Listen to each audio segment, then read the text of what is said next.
I'm going to go ahead and hop in here. My first question to you is this: 5 years ago, this pandemic was changing so much about our lives. How did you get through that era, and how has it influenced the way that you work and do things in modern day? Ooh. Well, I was already working from home. I worked for myself since, well, full time since 2012. So that kind of like video call lifestyle, I was already used to it. I just, maybe wasn't prepared to have that kind of quantity of calls because then you're also having video calls with, friends and family. But how has it changed what I've done? I mean, I was just so grateful when that period was over. And I think I'm a very social person, but I also love spending time alone. I love having that time to kind of decompress and reflect. But it was just such a long time since I spent quality time with people, with even potential clients, with clients, colleagues, friends, everybody. That when life finally came back to normal, I stopped doing this thing where I would just kind of disappear for days.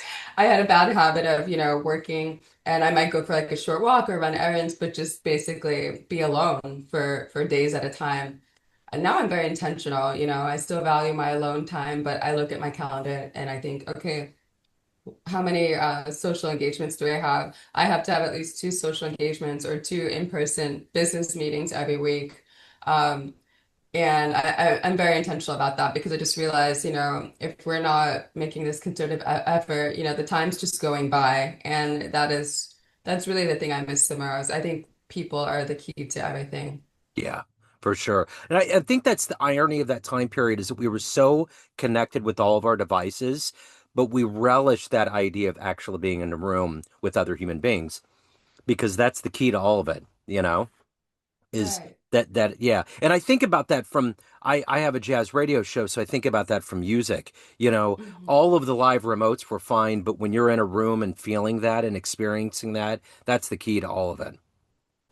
It really is. I watched some live stream music events and I was glad to have it, Yeah. dancing around my living room. But yeah, you get to a point where you're like, there's just some things that can't be replicated digitally. Yeah, for sure. So let's get into what you do. Before we get into the book Dream On, I want to know this.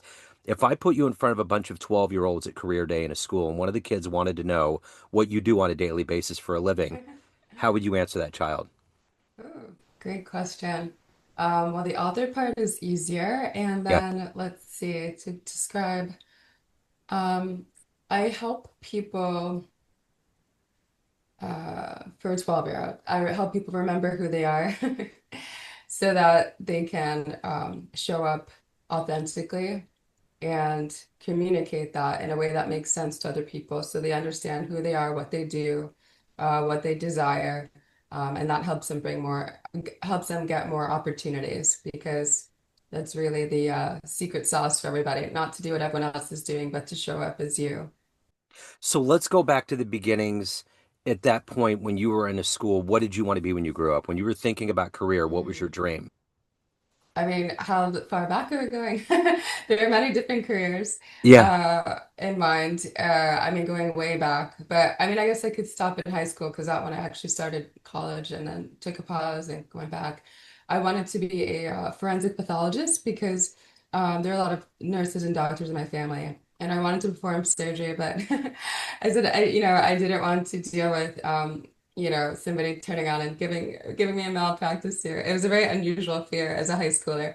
But Yeah. that was my interest, and also because I was interested in uh these investigations like with DNA and things like that. I thought that was really fascinating. So kind of bridging that whole thing together. So I thought that's what I was gonna do until I actually started college, and then I kind of re-questioned I questioned my life, and I thought, okay, I'm going to school here in Miami. I'm also, I was taking care of myself at that time. When I moved out, I had no support from my family for school. So, and I thought, okay, I'm going to be in school for 12 years and I don't actually like living in Miami. So I'll be tied here and then have all of this like student debt. So I'll have to, stay here and just figure it out until whenever. So I I decided that just wasn't a good idea. And I came out of school after just a couple of semesters.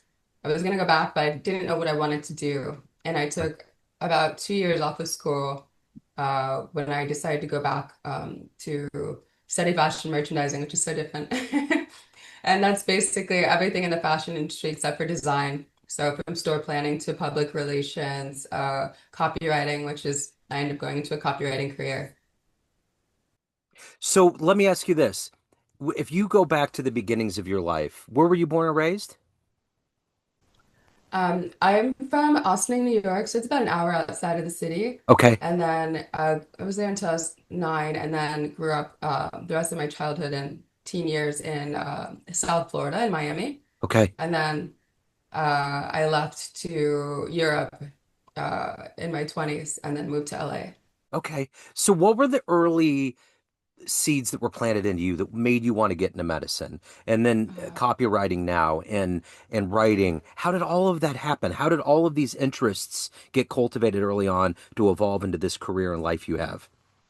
Great question. Yes, I do have a lot of interest. I'm fascinated by the world, but I would say the medicine has to be a direct influence from my mother. She's a nurse, and I know that I wanted to be a doctor for a long time, so I used to volunteer at the hospital in my free time. And I wanted to do it from before I was old enough, so they wouldn't let me. And then when I was finally old enough, I could just do basically the triage in the reception area. And then when I was a little older, they allowed me to actually like work with the patients. And it was a very eye-opening experience. I found it to be very fulfilling.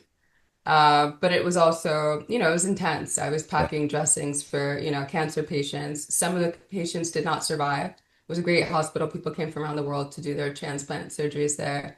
But, it's just a fact of the matter, not everyone will make it. So it was interesting going through all that at a young age and still not being deterred. I was interested in that field. And in terms of writing, my grandmother taught me how to read when I was 3, so I've always loved books and I've always been a writer. I just didn't think I was going to go into a career. So it's kind of funny how these pieces just come together later and how you think you're going in one direction and ends up being something Yeah. completely different. But yeah, I always loved writing and yeah, I wrote for, my college paper and I did so many things I just never really saw where this was heading to. Yeah. So what was the Yeah. first book? What was a book early on that you read that really blew you away? Oh, wow. Oh, there's so many books. You know, a lot of the classics really resonated with me a lot. Like, the Charlotte's Web, all of the like, Nancy Drew. I liked a lot of mysteries. I read far and wide a lot of the books that people my age were reading at the time. But I also had this deep interest in kind of like I guess you could say sci-fi, but it's more like supernatural science. Yeah. And so I read all those books as a child too. All the librarians knew me. So I was just one of these kids who I love to play outside, and I love to, have my dolls or whatever, but books were very special for me. Going to the library, I'd leave with like, a couple of grocery bags full of books and I'd be excited. Or going to, the bookstore, it was like for me, always a very special day. Yeah. So what was the first thing that you wrote that you gave to somebody and got a response and felt like I can do this. I can write. Hmm. Well, I always felt I could write, but then when I took high school journalism, I raised the bar and I wondered, am I really a good writer? Uh-huh. But I had a lot of respect for my teacher, a former journalist, and when she gave us a creative writing assignment, and I wrote a short piece about basically the crazy dynamics of when they'd sell pizza at lunch at our high school in the courtyard. It's a local pizza place, but there's always this frenzy. So just describing it and bringing people into the world of that whole experience. One, I loved writing it and I just knew it was really great. But my teacher, her response to it really made me feel like, okay, this is a talent of mine. Yeah. So who's been a hero? Who's been an inspirational force for you in all these interests that you've had leading up to now? Mm. It's hard to say I have a hero. There are many people I think I find to be inspiring for various reasons. Um, I mean, it goes across the board. Yeah. But, in fashion world, I mean, Diane von Furstenberg, just her the way that she persists in being herself and how that's always been part of her success. And then also, that she's a major philanthropist. I think that's incredible. And her freedom to just speak her mind. And going to, I mean, the science field, I just know so many people in medicine, and, I really respect the work that they do. And now, being an advanced meditator, I have to say my meditation teacher and the medical professionals that do the same meditations I do because they are they're not quick to just, prescribe and they're looking at the holistic picture for a person. And I think it's very important seeing people bridge these worlds so that it's not always like, oh, here's your quick fix, and it's not really a fix. Maybe it's just a mask. So, people who are showing up as themselves and making a difference, and they're not afraid to carve their own path. Those are the people who inspire me. So talk to me about your book, Dream On. Give me an overview, give me an idea of why you decided to write a book and what it's like when you actually got the pulp, you got the box, and it happened. Yeah, yeah. Oh, wow. Well, well, it starts with a difficult story. In 2012, I was living in Miami. Actually, I'll start from 2011. I went to Montenegro on vacation with my boyfriend. We lived together in Miami, and I was just blown away, and I didn't want to come back. I knew that I wanted to leave Miami. I just didn't know where I wanted to move. And I basically fell into a depression when I came back. Oh, And I didn't want to talk about vacation. So we agreed that we would move there the next summer. We'd basically go there for summer vacation, put our stuff in storage. And because I had started copywriting on the side, I would start doing that full time, just work for myself. So we're not thinking about, getting jobs there. And he just changed his career. So he was a luxury yacht broker. So that was perfect for his brokerage to have a man on the ground in Montenegro and Croatia. So we're gonna just put our things in storage, enjoy the summer, and then afterwards, if it didn't work out, we could just always move back, or if it worked out, do the complete move. But unfortunately, the second day of our trip, not even, we spent one day in Montenegro. Everything was just magical. But when I woke up, he did not wake up. He passed away from a clot in the middle of the night. Yeah, so it was wild because the night before that happened, it was the first time in my life up until then that I felt like everything was perfect. And that was just like not my reality at that time. And I just remembered how magical everything was. So it was traumatizing, definitely. yeah, Uh, and I think more traumatizing with the way that I responded to it. I didn't really take my foot off the emotional gas, but I didn't have the tools I have today, um, I was in my 20s. I hadn't meditated yet. It was a lot. So, um, I decided to stay in Europe, which half the people were like, that's crazy. The other half were like, that's a good idea. But it really helped. His family was there. We spent a lot of time together that summer, including his sister lives in Florida. And I think that really helped. And just, not going back to a familiar environment where we have memories everywhere.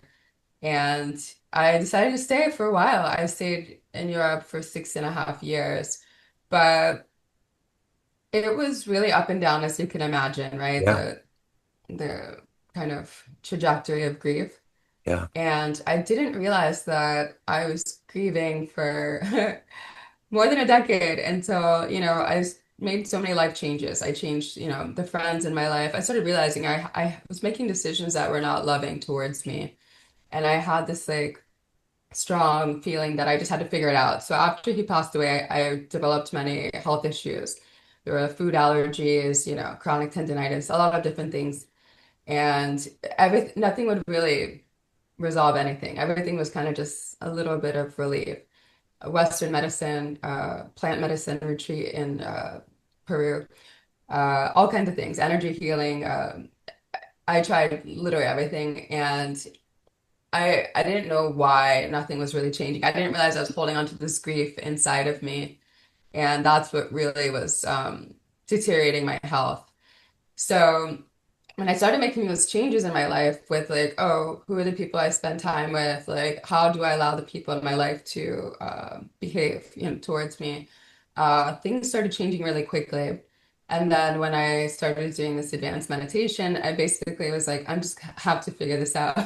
So some days I would meditate even 4 hours a day, and things started happening. My health started reversing, and now I'm at, this height of perfect health that I haven't had for many years. And in that process, though, I remember very clearly walking across my living room one day and realizing, oh my gosh, I've only just now stepped out of a cloud of grief. That was all connected to that morning. And then my next thought was, oh, there's a book I have to write because nobody should have to go through that for so Yeah. long. And I was just blind to it. If you asked me, oh, are you happy? I would have said yes. But it's a very, logical answer, but I was not actually feeling happy. So talk to me a little bit about responses that you've gotten from the book. Have you gotten some fan letters? Has anybody reached out to talk to you about how it's affected them? Yeah, yeah. A lot of people, and it's been a surprise. There are people who are navigating something difficult right now, and they're, slowly making their way through it and going through each exercise. And um, people have told me that, this has been a form of solace for them. And then there are also the people who are not going through anything difficult, but they're always looking at, how can I dream bigger? Am I dreaming big enough? And they're going through that book, and they've been very excited about it. So they're more like people who have, my book has become kind of like a friend and helping them through this difficult situation. And the other ones where it's kind of gotten them pumped up for what's this next phase in my life, and can I reach for something bigger? Um, that's the biggest satisfaction to me is like this book helping people, because I know that we're all capable of so much, and it's difficult to see when we don't realize, when a person doesn't realize that they're not actually living to their full potential. When something bad happens, something difficult happened, and they just kind of shrunk their life, and they think, oh, I'm happy, but they've just kind of like, resigned to a smaller version of their lives. So I have met people very synchronistically, actually, and they're like, oh my gosh, one woman at a meditation retreat a couple of retreats ago, her best friend, her husband just committed suicide. And it's like, wow, she just overheard me speaking with another author. She got my book for her friend. So, there are a lot of people I know that the book is helping them.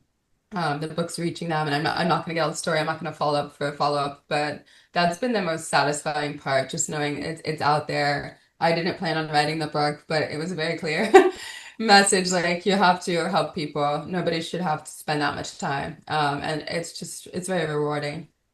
So at this point in your life, evolving to this point, being in a better place, health-wise and mentally, what gets you up every day to continue to do this work, to inspire others, to do your job, take care of your soul? What is that energy for you every day? Oh, wow.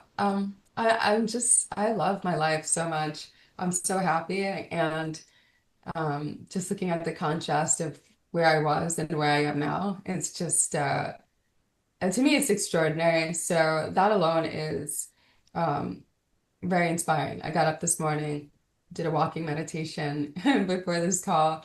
I find it to be exhilarating, and if I can share even just a fraction of my joy, and my passion for life with somebody else, I mean, I can't even explain how rewarding that is to me. So tapping into that journalistic part of you and also that writer part of you, if you could watch any author, whether they're alive or they're not anymore, the ghost, and you could watch how they created their books, how they wrote, because that's something Mhm. that's not documented much. I mean, we have the No. behind the scenes of the athlete and the actor, but we don't with the writers. Who would you love to have seen create a novel, a work of writing? Oh, well. Oh, well, I'm gonna say Frank Herbert, Dune. Yeah. Yeah, I love the Dune books. And the fact that he references so many cultures that were like so removed from him. So I like, what kind of research was he doing back then? And Uh-huh. like, pre-Google, pre whatever. So it's really fascinating to me, and just like the depth of the world of the characters, and just like in a sci-fi level. But also I find those books to be very um yes, that you could see their superpowers, like Bene Gesserit to be like kind of supernatural or mystical. But I think he's really just talking about, at the end of the day, the human potential. Because a lot of these like so-called superpowers they have, I really think that's a lot of it's an exaggerated version of what we see in people who are living in alignment, and living Yeah. in flow. So anyway, that's it. I would really nerd out Yeah. over him. Yeah. Yeah, well, and he created a whole different language. I mean, I remember seeing a reference to how many words he created in this whole lexicon of language that didn't exist until he wrote that book. It's amazing, you know? Yeah, and it sounds so good. Like to Yeah. create that and then it's so compelling. Uh-huh. Yeah. Yeah. So, speaking of books, let's say you have a dream tonight. You run into the 18-year-old version of you. You walk into the room and you have a big book in your hand, and it's the book of your life so far, and you hand it over and Okay. say, "This is what's happened so far." Would that young version of you believe it? No, 18 was one of the most difficult years of my life. But that would be so beautiful for her to see that. Yeah, she wouldn't have believed it. Yeah. Would you give that young version of you any advice? If you asked me this question last year, I would have had advice for her. This year, no. I've reached a point in my life where I realized if I changed anything, I wouldn't be where I am now and Yeah. where I'm going. And so I have come now to both embrace and love everything that's happened, good and bad, because I see, the good side of it. Obviously, with my boyfriend passing, I don't look at that as like, oh, it's a good thing, but I look at what are the changes in me, uh, what are the things I've learned, how much do I appreciate him? His memory has never died. How close am I to me and his sister, we're closer than ever, and we're always going to share these memories.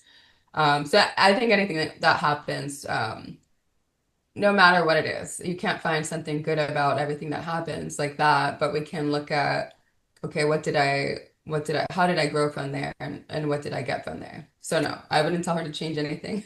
That's a great answer. Yeah, because it's interesting. I keep thinking with your story how much you went through and the depths that you had to come out of. There would be a level of you that would feel like you could literally do anything, a level of invincibility, so to speak. Like if you can go through all of that, going through any amount of change from here on out would be something that you would be pretty groomed for because you've gone through some hardcore stuff. Yeah, for sure, for sure. And that there exactly there's a good side to it. So, I have some friends who are like, wow, I don't know what I would do if I went through the things you went through in your life.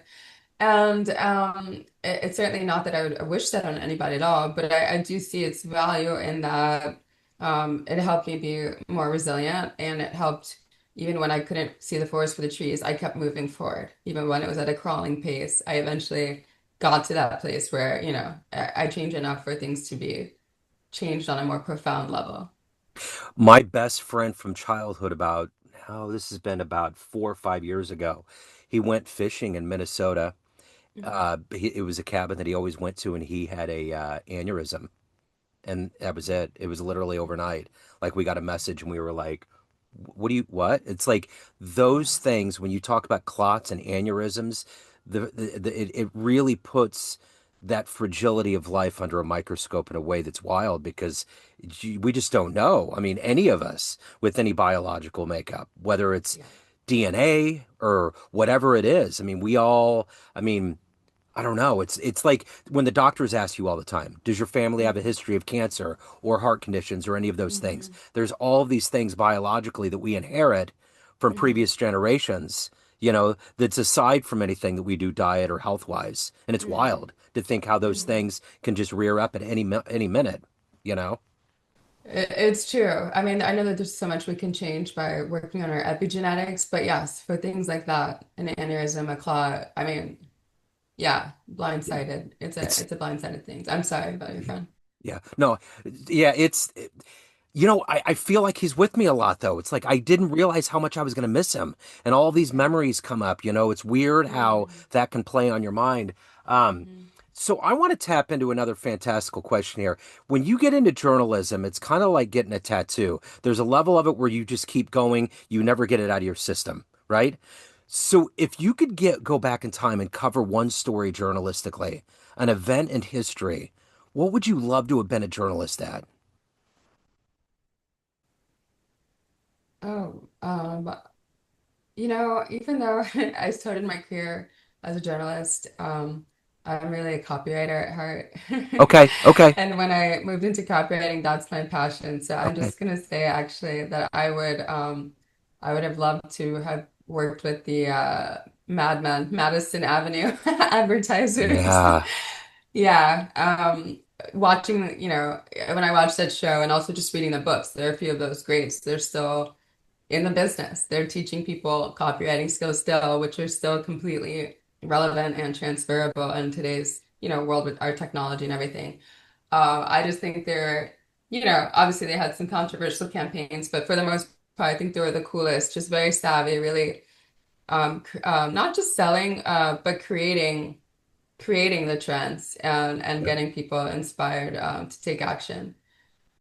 They really do shape and create. They can change the course of things. I remember interviewing somebody that was on the initial team that pitched that Got Milk campaign with the milk Uh, mustache. yeah, yeah. And that Everybody was in that. That was Right. amazing. And Yeah. what it started out to be was I think it was in California where it started, and they were like kids aren't drinking milk and women are Mm, getting osteoporosis later on. Just very simple things that would lead to better calcium in your bones and body and helping it. It was a very, very low rent campaign, and then it just hmm. blew up. Like somehow, I read a book probably around that after I interviewed him about how things go viral, the weird nature, just like with copywriting, with advertising and PR. Like, how did these things become massive? And there's all these little itty bitty things, that just contribute to it. And it's almost a mystery. It's overt, but it's a mystery as well, how it happens. Right. I mean, and how did they go from, that brief to making, a milk mustache and Yeah. putting celebrities in the campaign? Uh I huh. mean, how did they get there? Yeah. Yeah. It's wild. So, of everything that you've done and everything you've overcome and evolved to, what are you the proudest of? Um, the proudest of overcoming my victim mindset. Yeah. Yeah. I laid her to rest. So I had the victim mindset before that happened. I didn't know that. And then that made it worse. And then, of course, everyone around me affirmed it. They're like, she went through this hard thing, or then she has these allergies and she had that. And I was like, yeah, I am this. So I used to walk around with a lot of stories and I thought, I think a lot of, not necessarily most people, but a lot of people live this way. You meet somebody after you find out where they live, what they do, then you tell, a few stories about yourself that you feel like define yourself. And mine were always some tragic stories. Yeah. So, and it became a habit because um, people like to hear those stories. It forms a quick connection, and so it wasn't for attention or anything, but it's like, oh, I tell the story, we formed this bond, and it was just ridiculous. Yeah. But I didn't know that back then, and so Yeah. getting rid of that, that was really important for me because I know that's part of, um, most of the health ailments I developed while I was grieving because it was like very much like, why me? Oh, this is happening. And now I look at things that can be completely outside of my control. Like, I had an issue with some fumes from the construction in next door recently. And my friend said, well, objectively, you are a victim in this situation. And I said, I still can't use that word. Yeah. I said, I have to figure it out. Yep. So it's a Totally. very freeing thing to let that go because Yeah. it limits our worlds and it's a self-fulfilling prophecy, Yeah. Well, Yeah. how did I end up with those friendships that had to go? Because I felt like a victim, so I needed to be around people who treated me a certain way. So then everything was like, then you're just confirming that. So now I Uh-huh. confirm, I am this free person. I direct my life and my life is wonderful. And that's reflective, that reflects in my environment and the world around me.